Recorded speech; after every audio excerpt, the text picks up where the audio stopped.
Hello, how are you all doing? Good evening, good afternoon, good morning, depending on where you're tuning in from. Welcome along to another one of our IG live interviews. Hi guys, please feel free to give your country a shout out, and as always, post up any questions, and yeah, we'll try and tackle those as we go along. If this is the first time you've tuned in and watched one of our IG live interviews, then yeah, thank you very much for coming along. And if you've been here before, then thank you very much for coming back. My name's Andy. I've worked at Heritage Parts Centre for almost 13 years. My job involves meeting people and sharing their stories about their vehicles and their businesses and their passion for their hobby.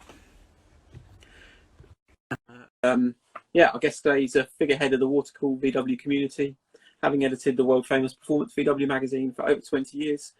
His words have no doubt been influential on my lifestyle, my car choices, my career path, and yeah, hopefully I'm really delighted to welcome along Elliott Roberts shortly. So he'll be here with us in any moment, hopefully. We can give him a little hand clap as he arrives. Hey! Oi, oi. Hello, sir. How are we doing? Yeah, we're good, thank you. Yourself? Not bad, not bad. Yeah. Doing all right. Cool. Yeah, massive thank you for joining me today. Hopefully you're having a good day. Thanks for having me. Sorry, I feel honoured. Cool. We've got 20 people watching us already, so yeah, we're flying. Cool. I must just warn you, this is a makeshift backdrop. It could fall on my head at any stage, Andy, so it might make for good viewing at the very least. We'll get it after you've been framed as well, then. Yeah. So I made a few notes for myself as well. This is the one. Stop saying because whenever I've done stuff like in the past, I always do and watch it back. I'm like, my God, drives me insane. So if I do it, tell me not to keep saying The chat I had with Paul Knight, who was kind of he's a journalist, VWT, Ultra VW, etc. He had one on his dashboard which said, "Don't swear." Yeah, are we not allowed to? It is what it is. If you can keep kind of the bad ones in a bag somewhere. No, I'm not. I'm okay. When you've got kids, you don't have. Well, most of the time you have that filter, don't you? So exactly. Yeah. I'm pretty good. Yeah. So well, let's start the ball rolling with PVW feature 5-car garage. So basically 5 cars that you featured in the mag. Yeah. I'll tie you down to a Mark 1, Mark 2, Mark 3 Golf, but you can pick a couple of others which are non-Golf or related. And a nice easy one to start with. Got them. Yeah. Do you know how hard that is? Like how many cars were featured over 20 odd years? I'm quite partial to Mark 1 anyway, so it's really difficult. And even now, like my opinions change and stuff. But I think I think when I had to think about this, I think one car that sticks to mind is a guy called Jeroen Dick from Holland. He built a Mark 1 G60 over 20 years ago, and it was the blue one. Yeah. It was ahead of its time. It was still an 8-valve G60 at the time, but pushing on about 300 horsepower, which is probably similar to the Group A rally cars. And it was just, it looked amazing. The engineering was amazing, but he used it all the time. He'd take it to the sprints, and it was the quickest car, front wheel drive, but it would annihilate most things at the time. I've got the issue here when we featured it back in February '98. So it was a pretty cool car. Like period TSW stealth, but he had a rally front end on it. But I mean the wings and the bonnet were extended to sort of house. I think it was a rally intercooler or a larger intercooler in the front. And it was just a bonkers car. So that was sort of, in terms of Mark 1s, that's one that springs to mind. Cool. Yeah, and Jeroen went on to he built a Corrado with the 16-valve G60, which was next level. And he now runs his own company, JD Engineering in Holland, and he remaps cars, and he's still going strong. So did he do some work on your rally, your grey Lord? No, he didn't. I took that to Holland to have the TT dash put into it, which that's right. Actually it is horrendous to do that for a rally, really. But back in the day when there were loads and they weren't worth a lot of money, that it was it wasn't a bad thing. But yeah. And then the Mark 2, it's quite a nice one. Simple to look at. It was built by Pete McGinley. We've featured quite a lot of his cars, and they're always really nicely done and nice and tasteful. It was a bright blue metallic G60. He bought the car, and it was quite a clean car anyway, but he just absolutely gutted it and sort of rebuilt it and made it perfect. And it was just, if you didn't know it was modified or you didn't know cars, you just think it's a standard car that looks special. But you know, the more you looked at it, the more you know that stood out. But that was quite a nice looking. It was on the cover. It wasn't main cover car, but okay. This one down the bottom here, but just on G. What year was it? It was not so. What year was that? 2009. So like 11 years ago. But yeah, really nice car. You know, Pete would always build these cars, and then he'd end up selling them, and you think, why? You know, but I think some people prefer. You know, they enjoy the build, and then the car's built, and it's like, well, you can only keep one car in your garage. So on to the next one. But I'm sure probably deep down Pete would admit he regrets selling that one. So in terms of Mark IIIs, I've never. I owned one Mark III, but it wasn't a particularly nice one. But Mark IIIs are difficult, really. I think they have to be done really just right. And this one was featured January this year. One of our American contributors, photographer Mike Kippen, he'd been building a car for years, absolutely years, and it was sort of it was Nimbus grey, but it was really nicely done. It looks really subtle, but then there was a sort of hot rod thing going on, so the bay and the interior was orange on the car. It was a VR6 turbo. It is a VR6 turbo, so between 450 and 500 horsepower through the front wheels, which is a bit crazy. But he also had it on air ride as well. And I mean, Mike likes to drive his cars, and I think it was to prove, because people think, oh, air ride is purely for show. But I think, you know, if you buy the right quality product, you know, it can be used on track, and some of the drift cars are fitted with air ride now as well. So I think that car was just to show people you can bag a car and it's not just to show, you know, a trailer queen, I suppose. So that was pretty cool. I got a shout out there for Carl Taylor's Mark III, which I was thinking about these questions this morning. Yeah. Which P2 Yob was kind of probably the first inters I did, and that was kind of one of the ones which I'd have probably put in. I think maybe Big Ron's Mark II as well. Yeah. But it's still, these cars, they're timeless as well. Yeah, I mean, that was quite extremely modified, but if you brought it out now, it hasn't dated or it hasn't aged, you know, it still looks good. So yeah, and then Mark IV's, this was probably one of my all-time favourite feature cars, the Dolbach Mark IV, quite predictable, but we flew out to Sweden. Flew out to Sweden in 2000 to shoot that, and we somehow got the world exclusive on it, which is crazy. You know, the internet wasn't really, you know, strong at the time. We got a random email from a reader just saying these guys have built this car. We phoned them. They said come out and shoot it, and it was quite a story, because we went out, and Hans, who sadly passed away recently, but he was sort of a work hard, play hard kind of guy. He invited us out the night before. We went to this restaurant, and I wasn't a big drinker at the time. I'm still not a big drinker now, really, but I think they thought, because we were from England, we like to sink a few beers. So we went to this Chinese restaurant, and oh my God, that they got us absolutely annihilated. You know, I remember being sick in the toilet at the restaurant. It was, you know, it's really quite rock and roll. But you know, but I don't think he knew about it. So we passed that test, and then we got to shoot the car the next day. But I mean, it was crazy. Inline 5-cylinder Audi UR engine, reportedly 900 brake horsepower. It's just bonkers, absolutely bonkers. So that was that's probably sticks out as one of my favourites. And my fifth choice, and a little bit different for the magazine, because we're predominantly water cooled. When we started out, we would, I think we featured one air cooled car a month, but as time's gone by and there were more and more air cooled magazines, we focused more on the water cooled stuff. But Type 2 Detective built this Brasilia. The curb snake. Yeah. I remember it. And I mean, we somehow managed to get an exclusive on that. I spoke to Paul and Beaker, and I think they, as much as they are not water cool guys, they liked the magazine, and you know, we struck it off and went to shoot the car. I remember shooting it with Jamie Littman. We just got some amazing photos, and it was just I like air cooled cars to look out, but not necessarily own them. My parents had a bay window and stuff, and it just was always breaking down. And they're great to look at, but personally, I've not had good experiences with owning them. But that car, you know, that would be in my probably top 10 collection. Really, it was awesome. And we invited them to edition 38 to bring it along and put it on our stand that year as well. And back in the day, 38 were quite strict about, you know, even air-cooled cars coming there, and I thought, oh, they're not going to like this, and it ended up winning best of show, which is That's great. right, yeah. You know, they loved the car as well. So yeah, brilliant car. Yeah, that was cool. And that's it. That's my 5. Cool. Yeah, it's not a bad choice, that. It'll probably change next week, but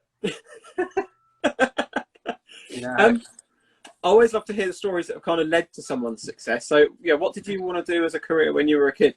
Yeah, that's a difficult one. I think when I was at school, I loved cars, but I didn't know what I wanted to do. And if I could give anyone any advice now, it's, you know, try and think of what you want to do and focus on that, because I like cars, but I didn't know what I wanted to do. I didn't necessarily want to be a car salesman. I like the idea of car design, but my art teacher at the time was like, oh no, you won't get in that, it's too competitive and it's all done on computers, you know, forget that idea. And that, you know, that killed the enthusiasm at the time, really. And yeah, so I did all right at school up to GCSEs, and then because I didn't want to know what I wanted to do, I just failed all those. And I went to work with my dad, who was a traditional sign writer. So I did that for 4 years. Okay. And then my girlfriend at the time said, but you read car magazines all the time, you like cars, what about, you know, motor journalism? And I thought, well, give anything a go, really. So I wrote off to the 2 magazines I was reading at the time, which was Revs and Peformance VW. And then I got I got a phone call from the editor of PVW, did I want to go and do work experience? And yeah, the rest is history, really. So yeah, I mean, I think I was very, very fortunate and, you know, lucky. I had nothing on paper as such, but yeah, I guess it worked out, you know. But at the same time, I had to start right at the bottom and work my way up. Yeah. So, you know, it's difficult, you know, stay at school, get qualifications, and I would advise people to do it, but it doesn't always guarantee you'll get your dream job, you know. So it's difficult, but then when you're younger, you sort of want to take over the world and you want to be rich and earn loads of money. And, you know, sometimes, or as I've got older, I've done the job for so long, but Monday morning comes around and it's probably like you. It's never like, oh God, I've got to go to work. It's, you know, yeah. You feel lucky, you know, you can pay the bills, have a holiday, put food on the table, and you enjoy your job. So I think I just think the key is trying to work out what you want to do, and then go from there, I suppose. Cool. What was your first car? Do we have to answer that one? Do I have to? It was a mini Metro, 1 litre Metro, which my dad was insistent. I wanted the Mark II Escort, and my dad was like, look, get a Metro, drive it for a year, get your insurance up, you know, behave yourself, and then we'll look at the Escorts. Yeah. So I got this Metro, took the wheel trims off because they just looked atrocious. So it was on black steel. It looked all right. And but I crashed that after about 6 months, which was quite bad. And I didn't crash it on purpose, but I crashed it. And luckily I managed to get, and I also got 6 points on my license as well. So that was bad. But then I ended up, so I was back on my bike for a little while, my push bike, and then I saw a Mark II Escort Mexico replica for sale locally. It was white with a matte black bonnet. It was, you know, I loved it. It was a bit ratty, but had sort of 4-spoke RS alloys on the back, steels on the front. But I just loved the car. So and it was for sale. So I went to my dad, and they never thought he'd let me buy it.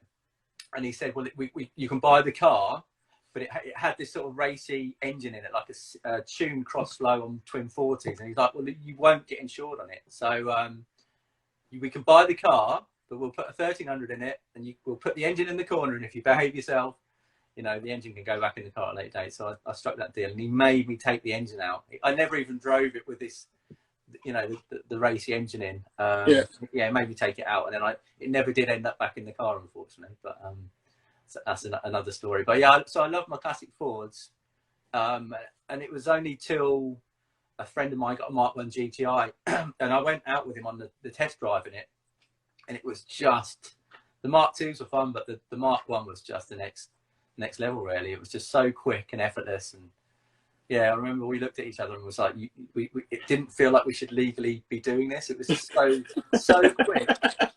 And I loved the understated aspect. It didn't look much. It was this boxy little thing, but it was just so quick. And I think that, you know, the sleepers have always appealed more to me than the dairy show cars. Even though if you looked at the magazine, you know, you would think that was a different story. But yeah. So that's kind of the way it went. So how's working for a car magazine changed since you started at PVW? So obviously, kind of the internet's become way of life, isn't it? Really, I guess, since you started. Yeah, it has. It's changed a lot. The principle's the same, and the enthusiasm's the same, which I think has kept the magazine where it is. But it's changed a lot. Back in the day, we had one editor, then we had 2 staff writers, we had a big design team. Then things switched over to digital, so we had a repro department. I mean, and I don't like to say open-ended budget, but within reason, you could go to whatever country to shoot whatever you wanted, and you could get away with most stuff. And like these days, I think if people knew the budget that you had to, you know, produce a mag on, they'd be quite shocked. And in terms of full-time editorial stuff, it's just me on my own now. It's just, as I've said to you in the past, it's like the enthusiastic contributors that you know, as enthusiastic as you and I, that have helped keep the magazine going, really. So I think we're lucky to have a good team around us. Obviously, I've got a great designer in Lorna who's put the mag together for a long while now, and obviously Sarah, who you know, who sells the adverts, who's been there longer than me. So yeah, we've got a team, and I think a lot of the magazines that have stayed around for a while have had the same sort of staff. So the car owners or car builders trust you, the advertisers trust that you know what you're doing, and I think that helps as well. I think, but yeah, it's changed a lot, but we're still here, which is amazing. But yeah, it's good. How much of a say do you have on the content and the branding behind it? Even now, so I'm very lucky. 99% of what goes in the magazine is down to me, so I'm very lucky in that sort of respect. More than ever, you know, we have to work more with advertisers now on sort of certain editorial things, so that everyone feels like they're getting something. But that's not a big issue. I think with my publisher likes to see the cover every month, so I'll email him the cover over, and he'll let me know yay or nay. And most of the times, I sort of know what the reader will like, and that's the priority. But obviously, he knows what will sell magazines, so I know sort of what keeps him happy as well. And we're in a good place now. So yeah, I'm very lucky in that respect. But at the same time, it's great. It's good to get feedback from readers as well, because they don't always like what we put in the magazine, and you can never sort of please everyone. But now, you know, 8 generations of Golf, and then all the other marks. It's hard to, you know, we probably feature 5 or 6 feature cars a month, so it's hard to keep everyone happy. People say, oh, you don't feature performance cars, but if you look at the magazine, we definitely do. And you know, it's getting a balance, but it's impossible sometimes. But it's a good challenge. Going back, what's the best thing you've ever got for free because of your job? Yeah, I've thought about that a while. If you can say, it might be kind of an under the table. No, because I think it's quite good to clear the air, because I think a lot of people think because you work on a car magazine, you get everything for free. You build these project cars and you get everything for free, but it's not the case. You know, back in the day, back in the Max Power days, it was probably easier. But I think these days, with so many forums and blogs and stuff, I think everyone's at the blag game, and it's just, I think that like a lot of companies, if they're reputable and they're out there and the brand's out there, they don't need to give stuff away as much as newer companies. But I think one blag that sticks in my mind was on my first Mark 1 build, and I managed to blag the insurance on the car for the whole year. So I got a year's worth of insurance, which for me was like, that's pretty that's pretty good. That's cool. Yeah, and I think on the same car, I think I'd always wanted ITB, so throttle bodies. I, you know, was into touring cars and motorsport, and I just loved that sound. And Yeah. so I did manage to blag throttle bodies and management from Weber Alpha. So that was also pretty good, to be honest. But yeah, it's a lot harder these days, and sometimes it's more trouble than it's worth. But I think if you've got a good relationship with the company and you both know what you want and you deliver, which we always sort of do on the magazine, and it's it works better that way. So yeah. Cool. Do you read magazines yourself? I'm guessing so. And yeah, if so, what's on your coffee table? Yeah, it's difficult because, as you probably know, when you've got kids, it's difficult to do anything in your own time. You don't get much spare time, you know. So I mean, recently I've taken up mountain biking again, because I used to do that back in the day, but I only get to do that because my son likes it. So I can take my son out, and my wife's happy about that. But it's difficult. Yeah, it's always been the magazines that like PVW, where it sounds like a cliche, but they're put together for enthusiasts by enthusiasts. So I think look at like Classic Ford magazine, which is put together by Cy Woolley. He's worked on the magazine for years, and you can tell he loves the cars, he loves the magazine, he's passionate about everything. So I always like to have a flick through Classic Ford, and also Hayburner. Again, you know, I like looking at air-cooled cars. And Ned and Victoria, again, it is their life, isn't it? You know, they put everything into it. So I used to like looking at the more sort of high-end glossy magazines, but I think these days they've sort of, I don't like to say lost their way, but I think there's a lot of similar content online now. If you're talking standard cars, you know, a lot of the stuff's already out there online. So I think the key to, I say print publishing, but even, you know, a good blog is exclusive content. That's still at the top of the pile for me. If people can read something in your magazine that they can't read online, then you're halfway there, I think. So yeah, that's cool. Yeah. You've shared ownership of numerous project cars you've had over the years. Is there one you wish you kept? So I'm quite hard on my cars. So I built some really nice cars in the past, but then you stand back and you think, well, that looks great, but if I keep it, I'll either crash it or break it or you know, not look after it. Because I got into VWs because they were pretty bulletproof and you could do what you want. Yeah. Then you end up building a pretty show car, and it's like, well, that doesn't suit me. So my first rally was really nice, and then I did a Mark IV, and both those cars are now in sort of good hands. The Mark IV still was a regular on the show scenes. I think I sold that over 10 years ago, so that's still around. I crashed a couple of Mark Is, which was a shame, and that just shows I can't have anything nice. So can't be trusted. No, pretty much.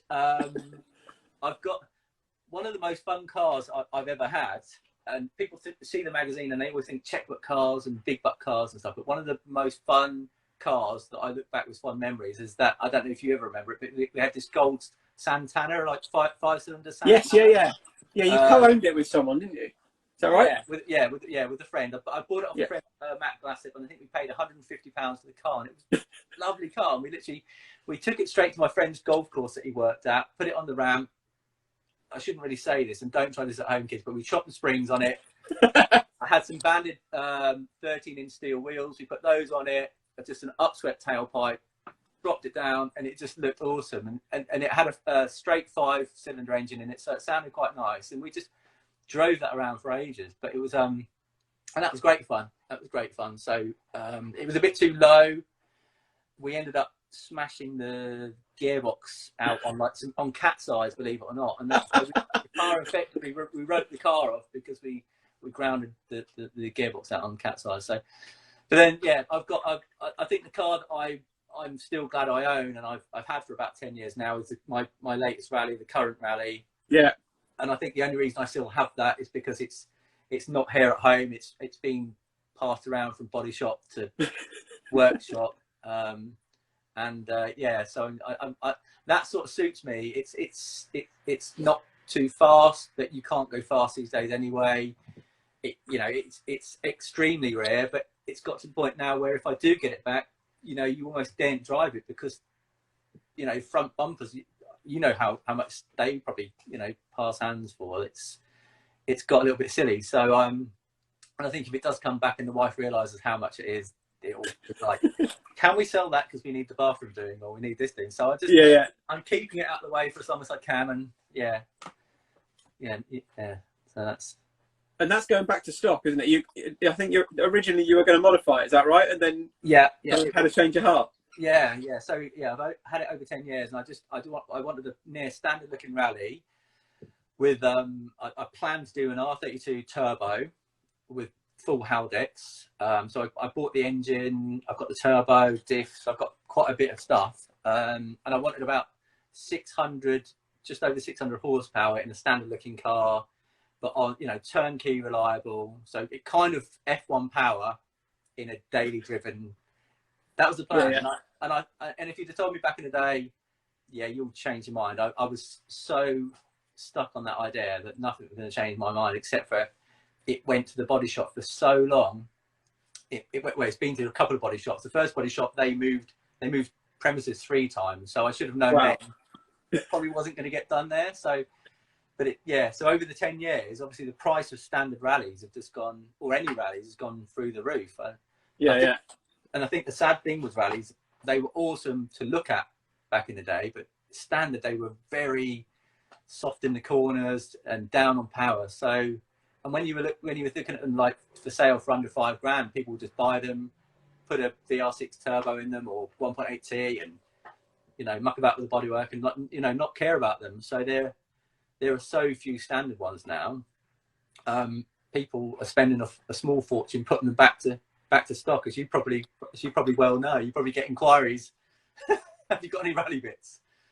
We've had I think we did full side panels for one guy for a rally. I think there's some weird obscure bits for for rallies. I remember getting the press release of you, and it's like, wow.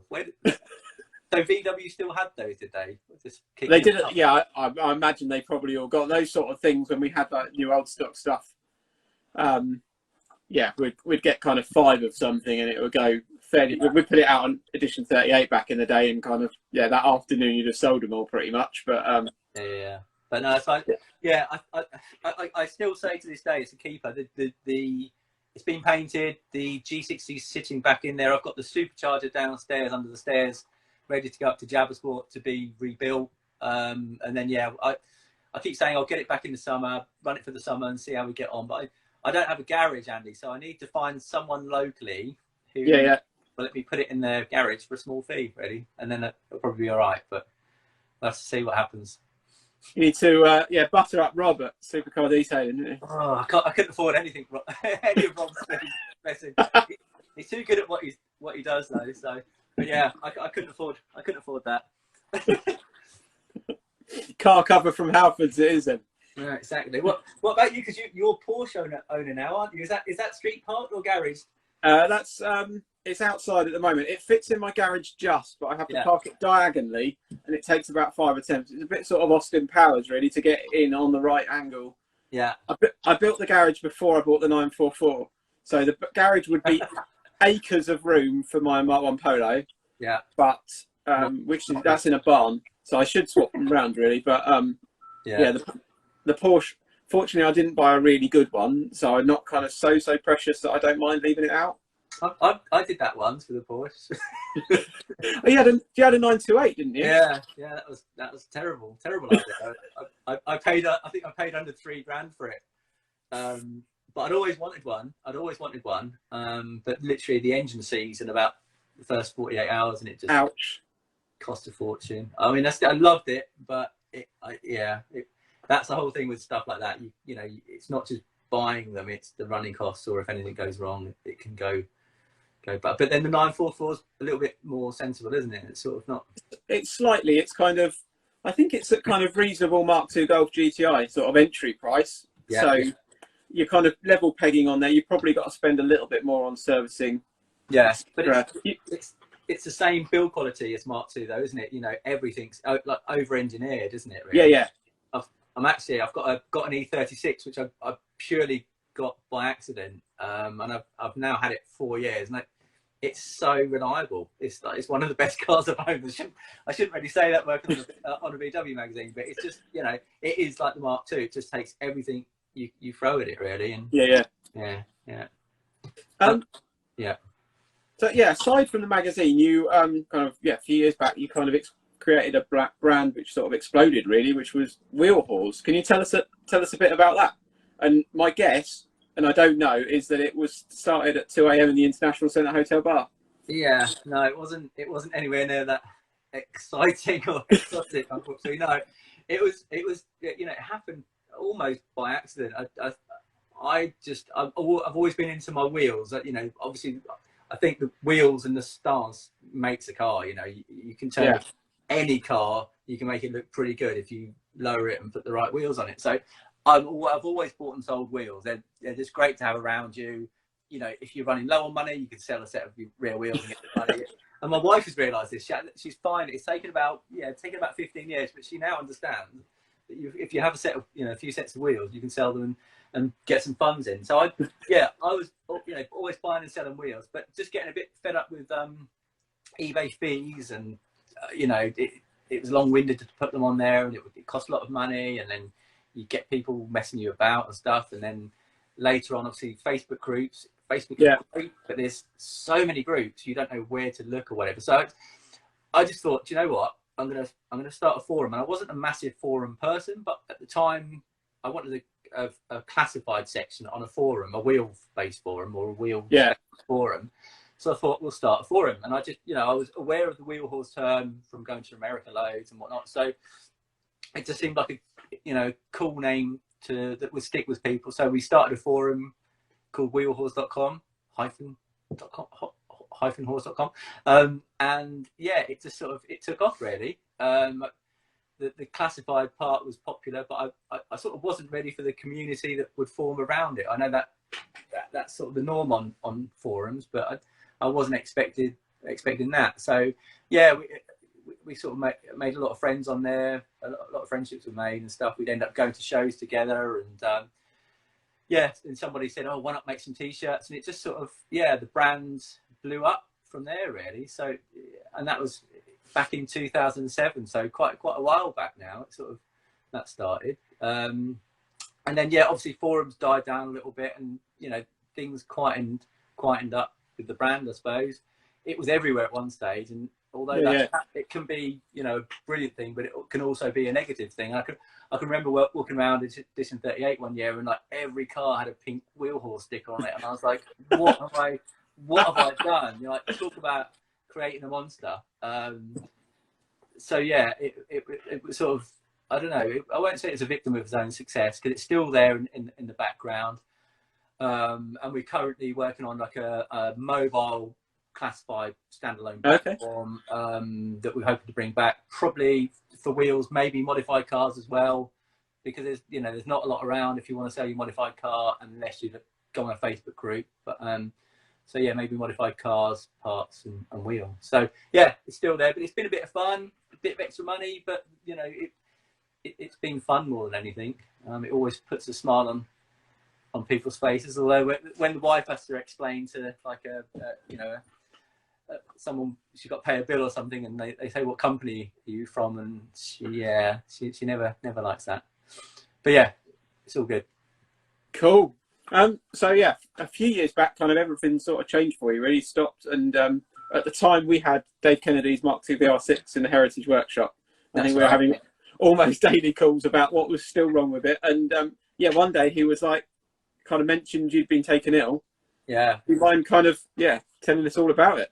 Yeah. So Dave was my the deputy editor on the magazine at the time, and he, obviously, like you say, he had a Mark II Golf, which you guys were trying to sort out for him, or you successfully sorting out for him. But he did in the end, yeah. Yeah, it was a bit of a mission at the time, wasn't it? So yeah, so this was back in 2016, late 2016. I think we just had edition 38. I think the magazine's 20th anniversary and stuff. And one morning I was going on a photo shoot. The wife had taken the kids downstairs, and I went to get in the shower. I've been a bit rough in the night, and I went to get in the shower, and I just couldn't work out how to turn the shower on or anything. And I I managed to get downstairs.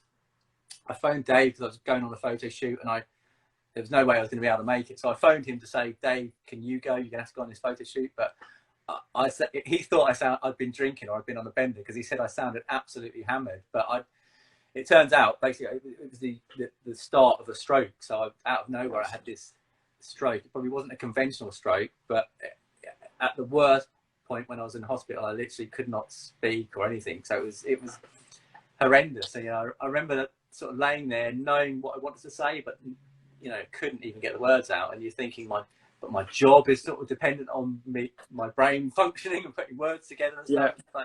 So it was a horrible experience. And I think I was just so lucky I recovered, and sort of so quickly, I suppose. But yeah, it was a scary moment there for a while. So yeah, that doesn't sound too great. Obviously, yeah, good news. You're kind of back fighting fit. Has that changed your outlook at all on kind of your work and life and all the rest? A little bit, yeah. I think at the time I was, getting home from work at 5:30, and then you'd end up, you'd have tea with the kids and get the kids in bed, and then come upstairs and work on probably most evenings till sort of early hours, and it's just, whilst you're doing it, you're not thinking much about it. But other people are like, how do you do what you're doing? Well, it's no big deal. But I think while it wasn't directly linked to stress, I think that did play a part in it, so I have simplified my life a little bit more these days, and I used to worry about everything, and it doesn't help. It doesn't get you anywhere, so I've just tried not to care quite so much, or worry so much about stuff that can't be helped, and just backed off a little bit with some stuff. I wasn't doing much regular exercise, so like I said, I'm taking up mountain biking. So, I enjoy doing that, which is good fun. Like I said, you can't drive fast on the roads these days, but you can, on the mountain bike off road, it's a bit of a rush, and obviously you can do it with the family as well. So yeah, just I think trying not to take over the world, and just being happy with what you've got is, I think, probably through this whole COVID thing, we've all, the fortunate ones among us have, you look around and see what you've got, and you think, well, actually we could be a lot worse off, I think. So yeah, 100%.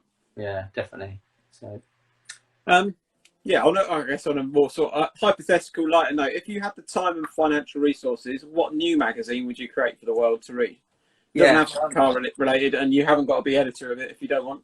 Yeah, I don't know. I've always liked the concept of like the we feature cars when they're all finished, and that's all well and good. But I think I like the idea of going more into the build and stuff.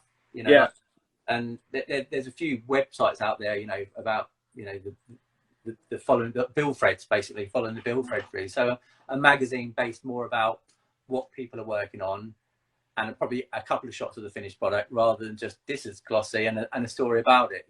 So something more around the build process. That'd be pretty cool. Yeah, maybe. Yeah, it's hypothetical. You haven't got to make it. I won't hold you to it.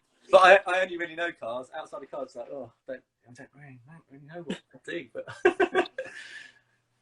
is there a particular person you've met through work on PVW who's really kind of had a positive effect on your life, whether it's kind of their attitude or just long-term friendship or super generous or whatever? Yeah, I've met a lot of nice people over the years. You meet a lot of people, and they come and go. Obviously, their intention, if they contact you, is to get the car featured. So once that happens, inevitably, a lot of people are busy, and a lot of the time you don't stay in touch. But there's definitely been a lot of people now that I call long-term, or have long-term friendships with and stuff. So it's hard to pinpoint one, but I think some, in terms of someone having a positive effect on my life or something, I'd still go back to my original editor, Greg Emerson, because without him giving me that chance, it sounds silly, but I don't know if anyone else would. Do you know what I mean? I think him seeing something in me and giving me that break, it's that sort of has allowed me to do my dream job for 2 decades, I suppose. So I've still got a lot of respect for Greg for doing that, and he's over in the States now, but we still stay in touch. So yeah, that was one of the key people, I'd say. Cool. What makes you happy? Yeah, when anyone ever asks me that, I always say bedtime.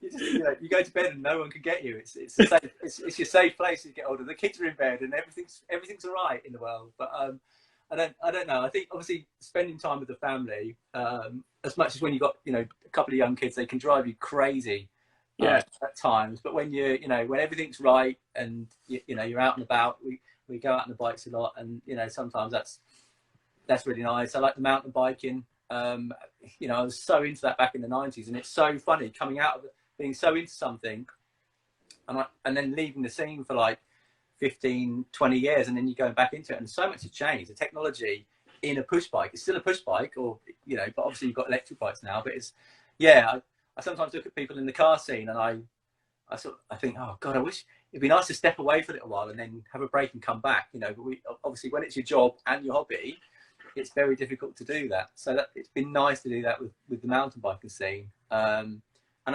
obviously I like going to car shows.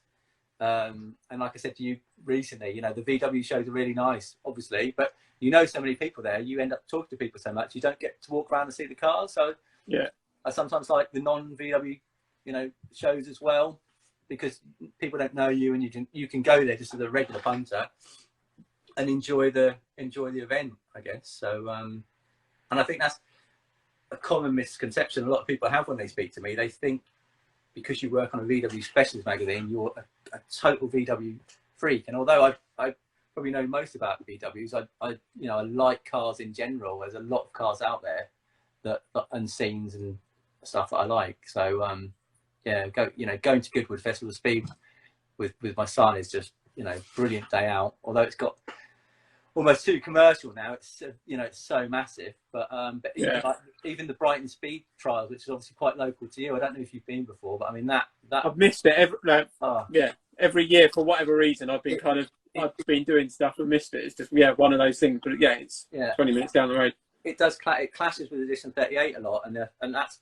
been frustrating. But I mean, it's so untouched. It's still so laid back and low key, and it's just so you can get so close, and it's just it's one of my favourite events. But now I've told everyone. Everyone will go. But so that's about it. Cool. Members meeting at Goodwood's brilliant. If you ever get the chance to do that, it's fantastic. Yeah, I've watched it on YouTube, and I'm a big fan of like the old Group C cars and stuff. So, and I know they have quite a lot of those there. So I definitely, need to do that one day. So you win the lottery tomorrow. What, if anything, would change, and would you still write the magazine? I'm saying oh my God, I'm saying a lot. That's the first time. Is it? You sure? Yeah. You were meant to warn me. I've done it again. I did that on purpose. I think I'd still work on the magazine. I'd probably approach Kelsey and see if I could buy a share in it or something. So that'd be cool. But I think I would still work on it. And then if I could buy it outright, then I'd probably employ a few more members of staff so that we could focus on pushing it forwards and trying some different avenues. Just recently we've sort of been reintroducing some stuff that we had back in the mag, like quite a simple concept, but even Reader's Ride, we dropped that a while back because it was quite hard to put together, and making sure people sent in high res photos and you got the right information from them. It's quite time consuming, but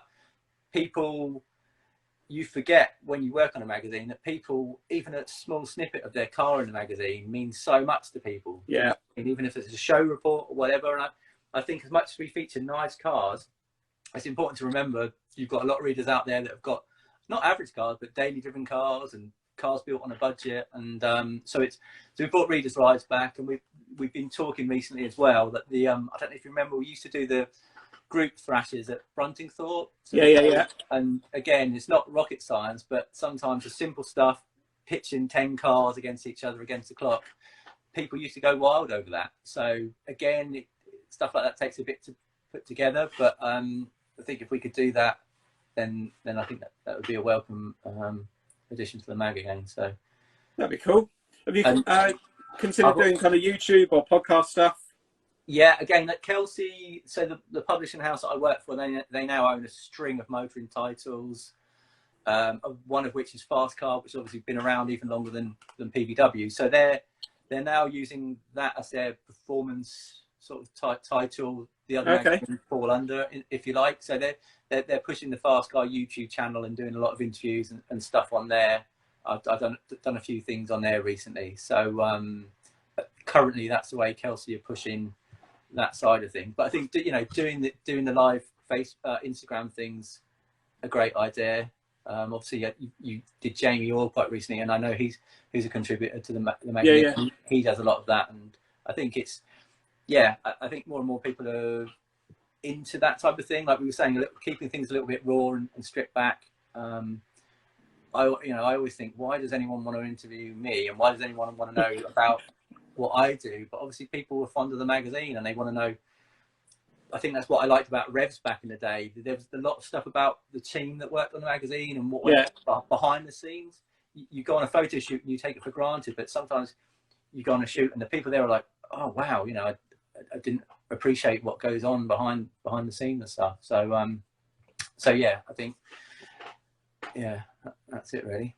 That used to be the first section I picked when I used to read about Max Power, Revs, and even I'd flick to the kind of the staff writers, the first kind of open. I just wanted to know what the next bit was in the story. Yeah, I mean, I remember going to like a RS Owners Club day back in the day, and Revs magazine was there, like the editor Jim Blackstock, and I recognised him, I saw him, but there was no way in the world I would dare go up and approach him. And I think, like we said recently, people are more, I think because of social media and whatnot, people are more, they feel like they know you more now and they can just come and talk to you, which is a good thing. It's always a good thing, I think.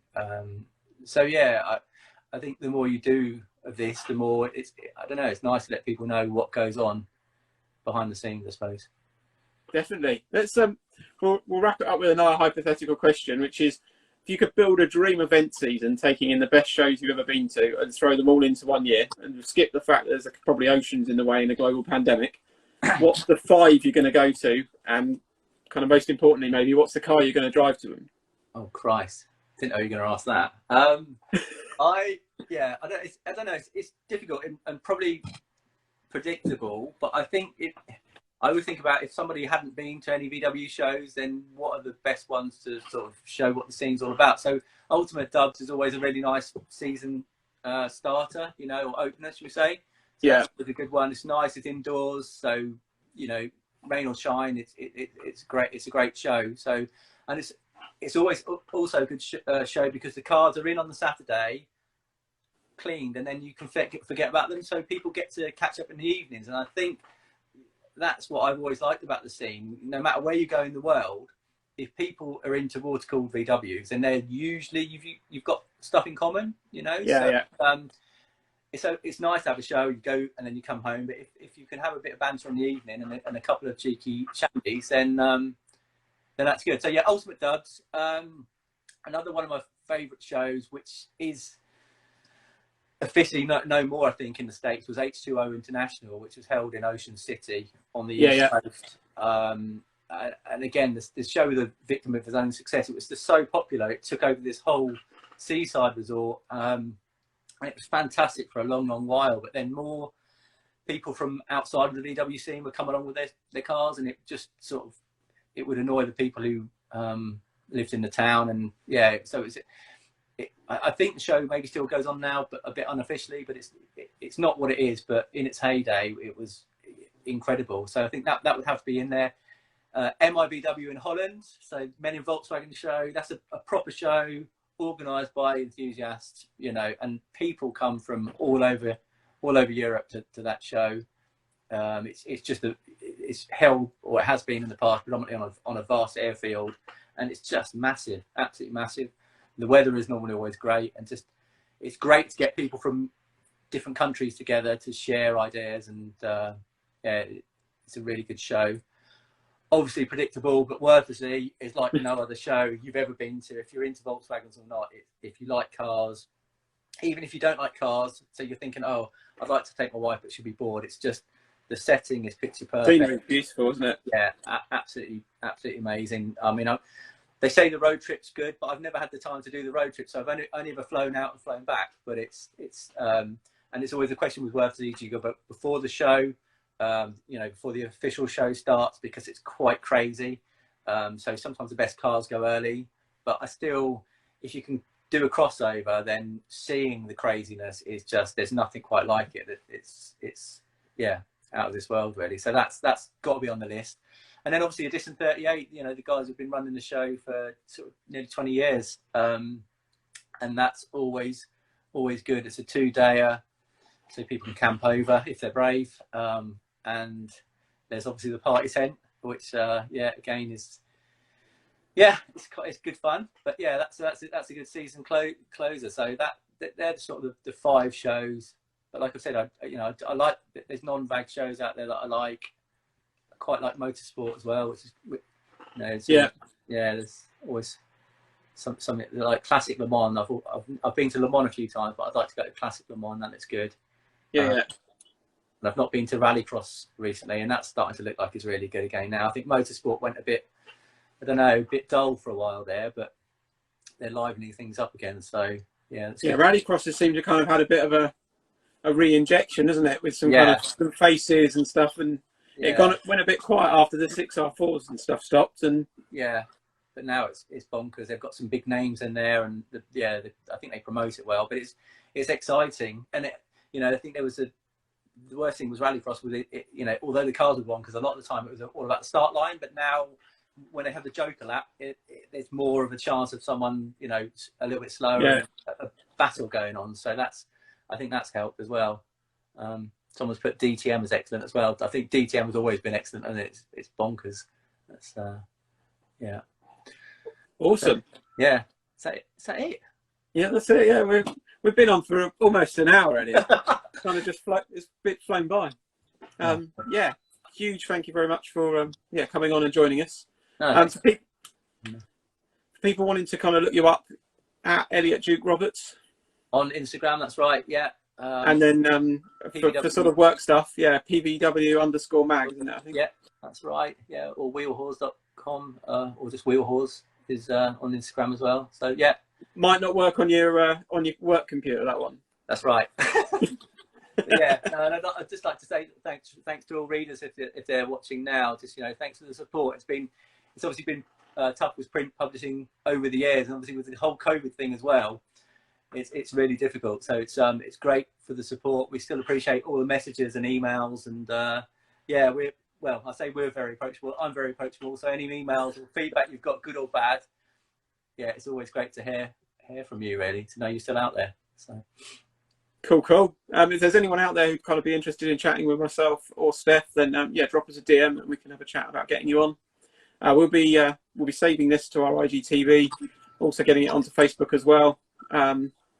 Yeah, so thank you very much for everyone tuning in and watching today. Look after yourselves, stay safe, and yeah, catch you all soon. Thank you very much, Elliot. Thanks for having me. Cheers, mate. Thank you. Take care. Bye-bye. Bye.